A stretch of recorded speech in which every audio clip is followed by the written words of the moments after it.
SC ST వర్గాలకు జనాభా ప్రాతిపదికన నిధులు ఖర్చు చేయాలని అధికారులను ఆదేశించారు సీఎం కేసీఆర్. ఎక్కువ నిధులు ఖర్చు చేయడమే కాకుండా ప్రభుత్వం తమకు అండగా ఉందనే భరోసా కల్పించాలన్నారు. ఖర్చు చేసిన నిధుల వివరాలు తెలియకపోతే ప్రభుత్వం తమను నిర్లక్ష్యం చేస్తుందనే భావన వారిలో కలిగే అవకాశం ఉందని అభిప్రాయపడ్డారు సీఎం.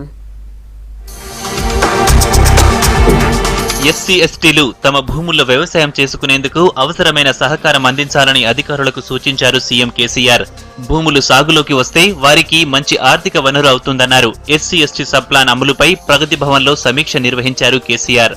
సబ్ ప్లాన్ అమలుపై ప్రతి నెల అధికారులు సమీక్ష జరపాలని, 3 నెలలకోసారి మంత్రులు సమావేశాలు నిర్వహించాలని సూచించారు. 6 నెలలకోసారి తానే స్వయంగా సమీక్షిస్తానన్నారు సీఎం. ఎస్సీ ఎస్టీలకు ప్రభుత్వం ఇచ్చిన అసైన్డ్ భూములతో పాటు కొన్ని వర్గాలకు సొంతంగా కూడా భూములున్నాయని చెప్పారు. అవన్నీ ఉపయోగంలోకి రావాలన్నారు. 3 ఎకరాల భూ పంపిణీ కార్యక్రమం కొనసాగించాలన్నారు సీఎం.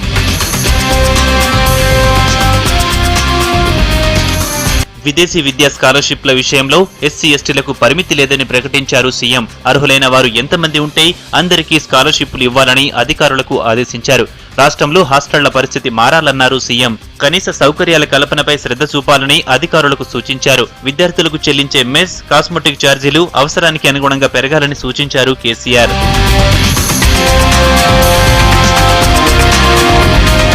బడ్జెట్ రూపకల్పనలో కేంద్రాన్ని అనుసరించాలని అధికారులకు సూచించారు సీఎం.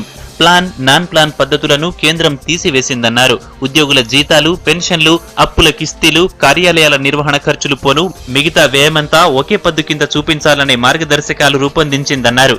రాష్ట్ర ప్రభుత్వం కూడా వాటిని విధిగా అనుసరించాలన్నారు. అదే సమయంలో ఎస్సీ ఎస్టీల సబ్ ప్లాన్ రూపకల్పనకు అనుసరించాల్సిన వ్యూహం రూపొందించాలని అధికారులకు సూచించారు సీఎం.